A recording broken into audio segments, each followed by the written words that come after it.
네, 오늘 말씀은 고린도전서 2장 1절에서 5절 말씀입니다. 고린도전서 2장 1절에서 5절 말씀입니다.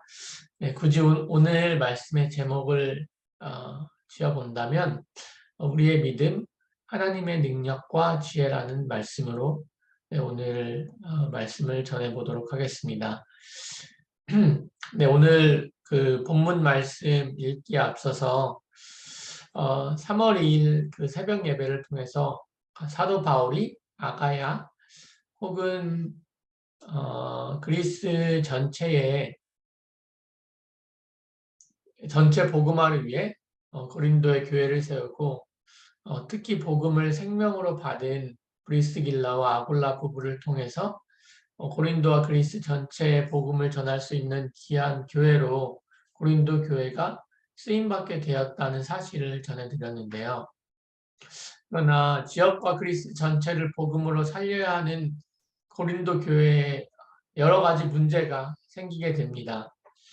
그 중에서도 사도 바울은 고린도전서 1장부터 4장에서 교회 분열에 관한 문제를 지적하게 되는데요. 사도 바울이 고린도 교회가 분열된 이유에 대해서 다양한 원인을 이야기를 하고 있지만 그 중에서도 가장 큰 원인으로 많은 고린도 교인들이 그리스도의 복음을 하나님의 능력과 지혜로 받지 않고 사람의 지혜로 받았음을 지적하고 있습니다. 오늘은 고린도전서 2장 1절에서 5절을 통해서 그리스도의 복음을 하나님의 능력과 지혜가 아닌 사람의 지혜로 받게 되어서 생긴 고린도 교회의 분열의 문제에 대해서 살펴보고 또 그 안에서 귀한 주님의 메시지를 들을 수 있는 시간이 되기를 기도합니다. 우선 사도 바울이 어떠한 중심으로 그리스도 교회에 복음을 전했는지를 살펴볼 텐데요. 그 내용이 오늘 살펴볼 본문에 잘 기록이 되어 있습니다. 고린도전서 2장 1절에서 5절입니다. 고린도전서 2장 1절에서 5절입니다. 네, 본문 말씀 읽어보도록 하겠습니다. 형제들아, 내가 너희에게 나아가 하나님의 증거를 전할 때에 말과 지혜의 아름다운 것으로 아니하였나니 내가 너희 중에 예수 그리스도와 그가 십자가에 못 박히신 것 외에는 아무것도 알지 아니하기로 작정하였습니다. 내가 너희 가운데 거할 때에 약하고 두려워하고 심히 떨었노라. 내 말과 내 전도함이 설득력 있는 지혜의 말로 하지 아니하고 다만 성령의 나타나심과 능력으로 하여 너희의 믿음이 사람의 지혜에 있지 아니하고 다만 하나님의 능력에 있게 하려 하였노라. 아멘. 이 구절을 조금 더 정확하게 이해하기 위해서는 사도행전 17장에 나와 있는 사도 바울의 아덴에서의 사역과 바울의 개인적인 경험, 그리고 그 당시 그리스 지역 전체에 확산되어 있는 그리스 철학의 풍토에 대해서 조금 이해할 필요가 있습니다.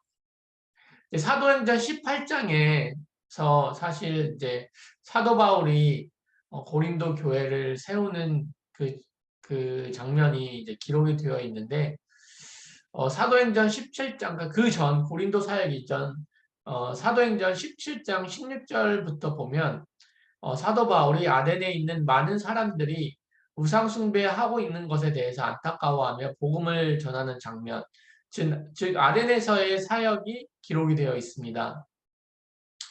특히 이제 그 사도행전 17장 후반부를 쭉 이렇게 읽어보면 아덴에 있는 여러 철학자들과 변론하면서 하나님과 그리스도의 부활에 관해서 증언하는 장면이 서술되어 있는데요. 그리고 뭐 물론 이제 말씀드렸던 것처럼 이제 18장부터는 브리스길라와 아굴라를 만나서 사도 바울이 고린도에서 사역을 하는 장면이 이제 서술되어 있습니다. 이제 많은 신학자들이 사도 바울의 아덴 사역을 실패한 사역이다라고 이렇게 규정을 하고 있는데요. 실제로 사도행전 17장에 기록되어 있는 사도 바울의 메시지를 조금 이렇게 자세히 읽어보고 묵상해 보면 사도 바울이 우상 숭배를 하고 있는 아덴의 모습에서 본인의 의분에 못 이겨서 사역을 시작하였을 뿐만이 아니라 또 철학자들과 변론하고 논쟁하는 장면에서 다른 사도 바울의 사역과는 조금 다르게 성경 전체를 통해서 선명하게 예수가 그리스도 되심을 전한 장면이 잘 다가오지 않습니다. 저는 개인적으로 그렇게 잘 다가오지 않는데요. 이제 동시에 많은 신학자들이 사도 바울의 아덴 사역을 이제 실패한 사역이라고 규정한 근거가 방금 읽었던 고린도전서 2장 1절에서 5절을 근거해서 그렇게 규정을 하고 있는데 이제 많은 성도님들께서 이미 아시고 계신 내용이고 또 몇 차례 새벽 예배를 통해서 이미 말씀드렸던 내용이긴 하지만 사도 바울은 그러니까 유대교 율법과 전통, 즉 이제 구약 성경뿐만이 아니라 그리스 철학에도 굉장히 능통한 사람이었습니다. 그리고 그러니까 그 사도 바울의 시대, 그러니까 로마 제국 당시에도 그 로마 제국 전체 사고 방식에 큰 영향을 끼쳤던 것이 이제 그리스 철학이었는데요. 아덴은 지금으로 말하면 이제 아테네죠. 로마 제국 이전부터 이전 그 고대 그리스 시대부터 이제 명실상부한 그리스 철학의 본거지였을 뿐만이 아니라 로마 제국 당시에도 그 지중해에 있는 로도스 섬이라는 그 로도스 섬과 더불어서 그리스 철학의 사실상 사상적인 근거지였습니다. 역사를 좀 살펴보면 이제 로마 공화국과 로마 제국 당시에 이제 많은 그 유력한 귀족들이 어린 시절 그리고 청년 시절에 아테네에서 유학을 했을 정도였으니까요. 사실 사도 바울은 그리스 철학의 총본산이었던 그 당시 총봉산이었던 아테네 또 그 당시 그리스 철학의 이제 양대 거두였던 에피쿠로스 학파와 스토아 학파의 학자들과 변론할 만큼 이제 그리스 철학에 능통한 학자였습니다. 사실 이것은 약간 여담이긴 하지만 혹시 영화 이제 글래디에이터를 본 성도님들이 계신다면 꼭 기억하실 수도 있는데요. 거기에서 이제 아우렐리우스라는 로마 황제가 등장을 하게 되는데 이 아우렐리우스 로마 황제는 이제 로마 제국의 황제 가운데서 가장 존경받고 지혜로운 황제로 평가받는 인물 중 한 분이신데요. 이 황제가 사실은 이제 사도 바울보다 약 100년 후에 활동하였던 황제인데 이 황제가 스토아 학파의 대가 중 한 명이었습니다. 사도행전 17장에 기록되었던 에피클로스 학파와 스토아 학파는 로마 제국 황제에게 큰 영향을 끼칠 만큼 그리스를 넘어서 로마 제국 전체에 영향을 끼쳤던 학파였음을 우리가 이 역사적인 사실을 통해서도 알 수 있습니다. 그래서 이제 사도 바울은 사실은 이제 아덴 사역을 통해서 한 가지 깊이 깨달은 것이 있었던 것 같은데요. 복음은 사람의 지혜와 말로 전하는 것이 아니라 오직 하나님께서 주신 능력, 즉 계시로만 믿을 수 있다는 사실을 원래는 알았지만 더욱 뼈저리게 깨달았던 것 같습니다. 고린도전서 2장 2절에서 사도 바울은 이렇게 이야기를 합니다. 내가 너희 중에서 예수 그리스도와 그가 십자가에 못 박히신 것 외에는 아무것도 알지 아니하기로 작정하였습니다. 아멘. 이것은 우리에게 세상의 지혜가 전혀 필요하지 않고 오직 성경에서 이야기하고 있는 예수가 그리스도라는 복음만을 아는 것에 올인해야 된다는 이야기를 하고 있는 것은 사실은 아닙니다. 오히려 하나님께서는 율법과 구약 성경 그리고 그리스 철학에 능통했던 그 변증학에 능통했던 사도 바울의 과거를 또 귀하게 사용하셔서 그 누구보다 많은 서신서를 기록할 수 있는 은혜를 허락해 주셨고 사실 사도 바울은 예수님과 대면한 사람이 아니었거든요. 그리고 그분의 공생의 사역을 직접 보지도 않은 사도 바울을 들어서 구약 성경 전체를 통해서 예수가 그리스도 되심을 전하고 정리하여서 신약 성경을 기록하는 데 귀하게 사용해 주셨습니다. 그래서 우리가 이 고린도전서 2장 2절 내가 예수 그리스도와 그가 십자가에 못 박히신 거 외에 아무것도 알지 아니하기로 작정하였다는 이 사도 바울의 고백은 그리스 철학자들과 변론하고 토론하면서 자신이 능통하였던 그리스 철학을 활용해 그들에게 복음을 전하려고 했던 아데네에서의 사역을 후회하면서 고린도 교회에서는 자신의 지혜가 아닌 오직 하나님의 능력과 지혜로 복음을 전해야겠다는 사도 바울의 개인적인 결단에서 이 구절을 이해하는 것이 조금 더 올바른 이해가 아닌가 그런 생각을 하게 됩니다. 근데 사실 이 구절은 고린도 교회가 분열된 이유에 대한 힌트를 제공해 주기도 합니다. 사도 바울은 아덴에서 실패를 경험한 이후에 사도행전 18장에서 고린도 18장에서 고린도 안에서 이제 브리스길라와 아굴라 부부를 만날 뿐만이 아니라 성경 전체를 통해 예수가 그리스도 되심을 증언하였고 또 이 귀한 부부를 통해서 고린도 교회뿐만 아니라 초대교회의 위대한 신학자였던 아볼로가 연결되는 귀한 일이 벌어지게 되는데요. 사실 고린도 교회 안에도 지혜를 최고의 미덕으로 여겼던 그리스 철학의 영향이 아직은 많이 남아 있었던 것 같습니다. 우리가 그러한 힌트를 고린도 교회가 뭐 나는 아볼로파다, 나는 게바파다, 나는 바울파다, 심지어 나는 그리스도파다라고 분열되었던 이유를 통해서 알 수가 있는데 그런 이유 중 하나가 누가 더 지혜로운 스승으로부터 복음을 받았는지 경쟁하는 과정에서 생겼던 결과였습니다. 이러한 그런 힌트들을 우리는 고린도전서 1장에서 살펴볼 수 있는데요. 사도 바울이 1장 22절에서 유대인은 표적을 구하고 헬라인은 지혜를 찾는다. 24절에는 그리스도는 하나님의 능력이요 하나님의 지혜이다. 25절에 하나님의 어리석음이 사람보다 지혜롭고 하나님의 약하심이 사람보다 강하느니라. 이런 구절들이 물론 그 한 구절 한 구절에 또 하나님께서 우리에게 주시는 귀한 메시지가 있긴 하지만 사실은 누가 더 지혜로운 스승으로부터 복음을 받았는지 경쟁하는 과정에서 고린도 교회가 분열되었던 그런 힌트들을 우리가 이러한 구절들을 통해서도 알 수 있습니다. 그런데 조금 더 나아가서 우리는 고린도전서 2장 1절에서 5절 특별히 고린도 교회 문제를 통해서 우리가 복음을 어떻게 받았고 동시에 이 복음을 어떻게 전해야 하는지를 다시 한번 깊은 메시지로 받을 필요가 있습니다. 고린도전서 2장 2절에서 3절을 다시 한번 읽어보도록 하겠습니다. 네, 고린도전서 2장 2절에서 3절입니다.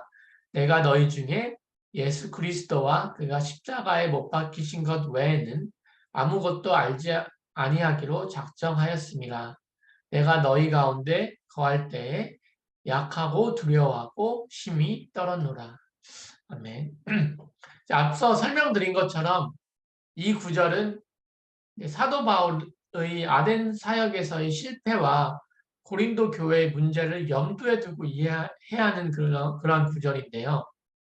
동시에 이 구절을 통해서 우리는 사도 바울이 어떠한 중심으로 복음을 받았는지 또 어떠한 중심으로 우리가 복음을 받아야 하는지 깊이 이해해야 할 것입니다. 하나님께서는 사실 우리의 능력과 지혜를 소중하게 여기시고 그것을 귀하게 사용하십니다. 하지만 동시에 하나님께서는 그분의 유일한 독생자 되신 예수 그리스도께서 십자가와 부활로 우리의 구원과 복음을 완성하시고 그분들의 제자를 통해서 우리에게 전달된 이 소중한 복음 외에 다른 어떠한 것도 알기를 원하지 아니한다라는 이 사도 바울의 중심, 이 중심을 본받기를 원하십니다.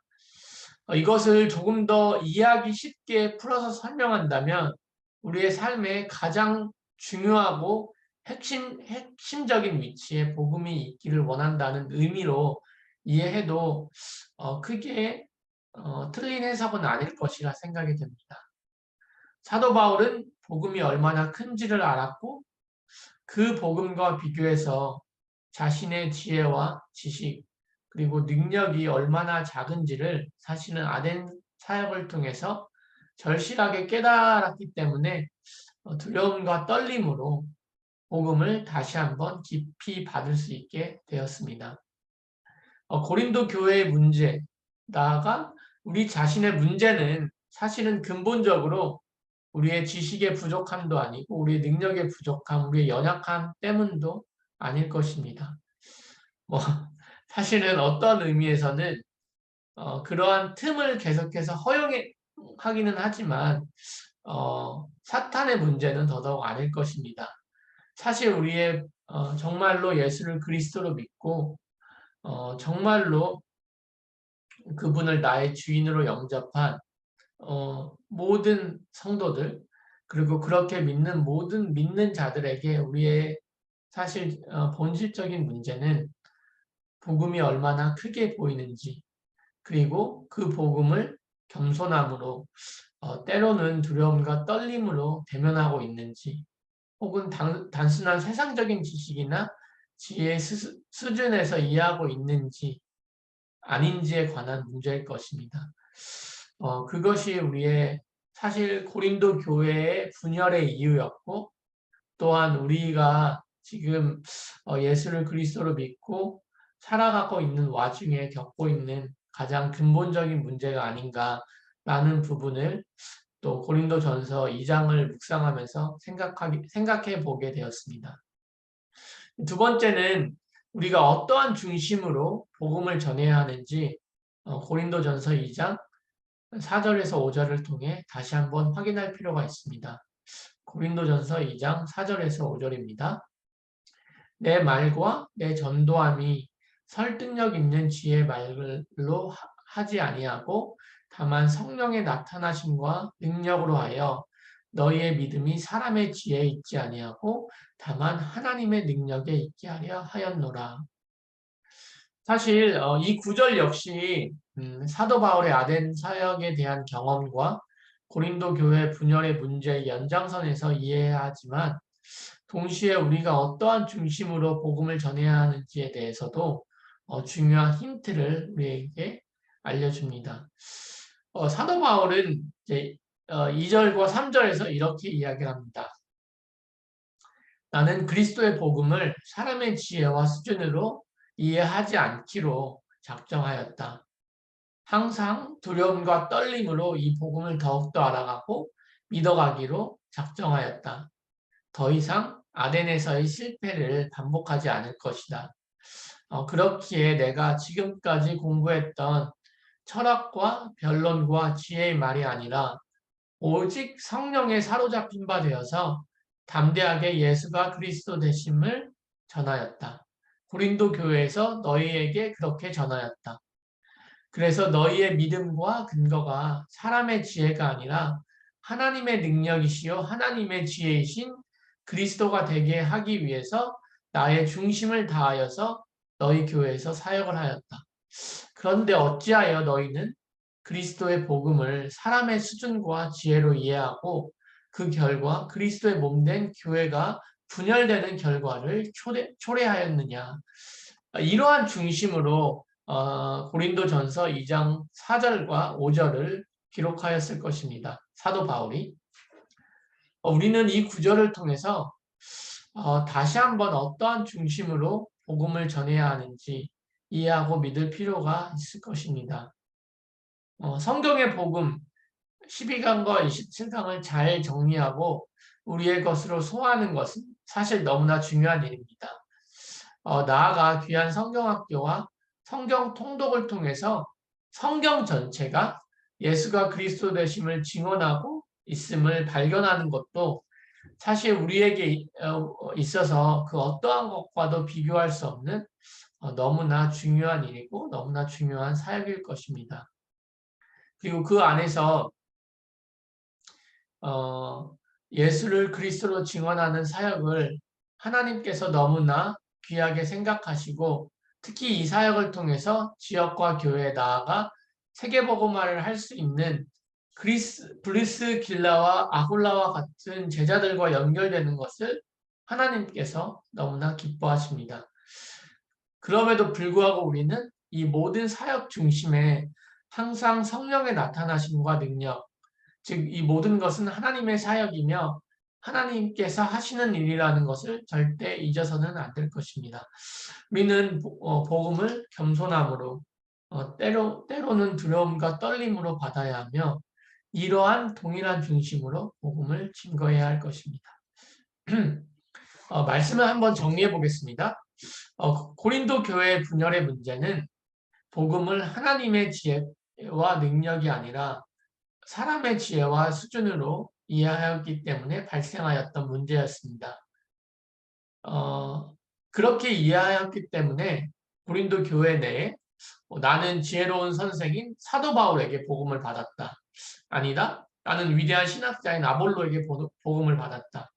아니다. 나는 예루살렘의 교회의 리더인 게바, 베드로에게 복음을 받았다. 라는 이러한 수준으로 교회가 분열되게 되었습니다.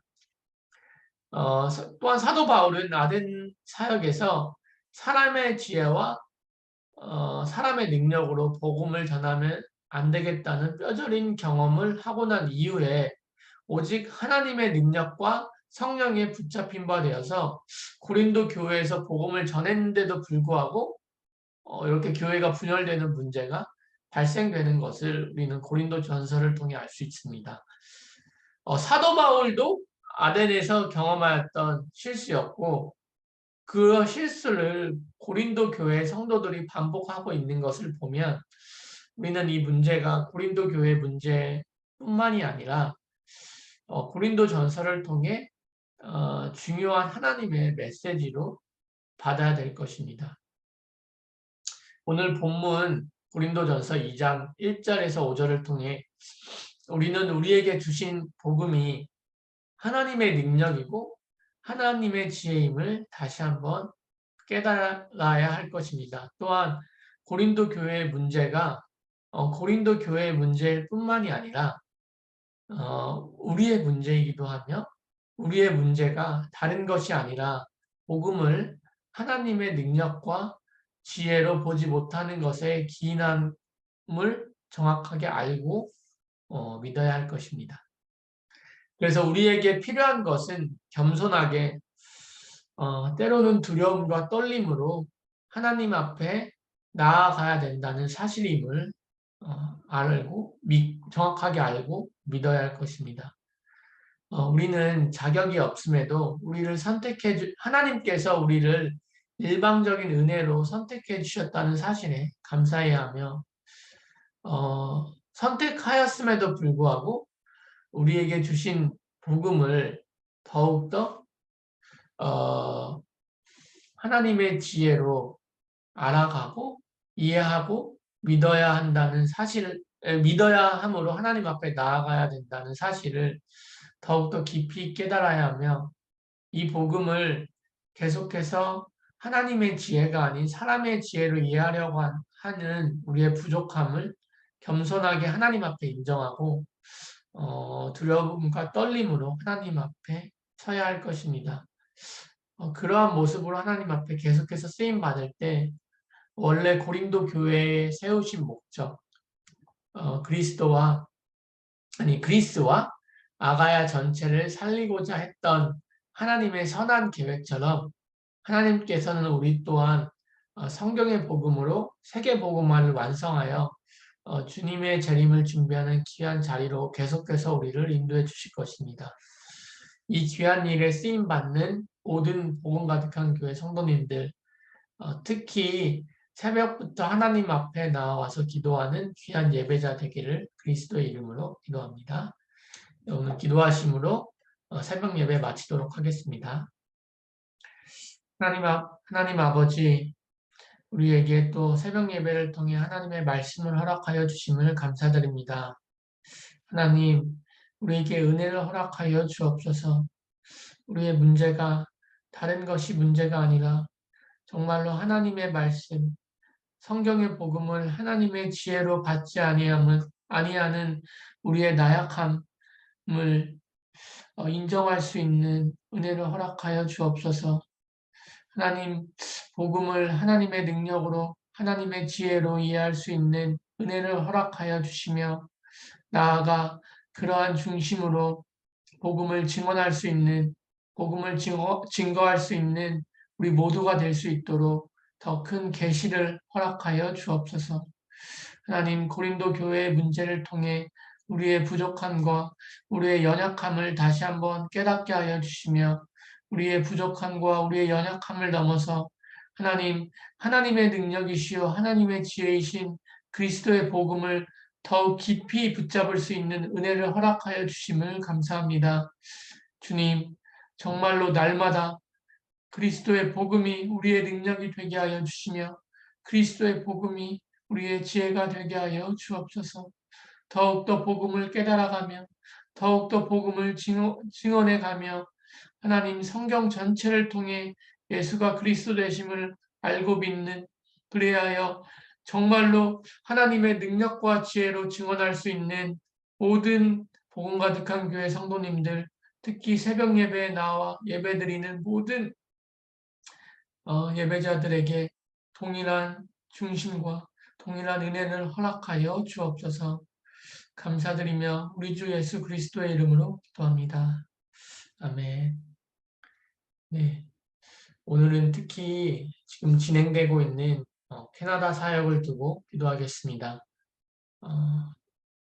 뛰고 있는 사역팀들, 그리고 참여하는 제자들에게, 캐나다 제자들에게, 북미 제자들에게 정말로 복음이 하나님의 능력과 하나님의 지혜로 임할 수 있는, 그리하여 캐나다 전체를 살릴 수 있는 귀한 제자로 하나님 앞에 더욱 나아갈 수 있도록 캐나다 사역을 두고 기도하는 시간 갖도록 하겠습니다. 캐나다 사역을 두고 기도하며 또 복음이 하나님의 능력과 지혜로 임할 수 있는 모든 복음 가득한 교회 성도님들 되기를 저도 같이 기도하겠습니다. 네, 기도하심으로 하나님 앞에 나아가다 더 큰 하나님의 은혜 누리시기를 같이 기도합니다.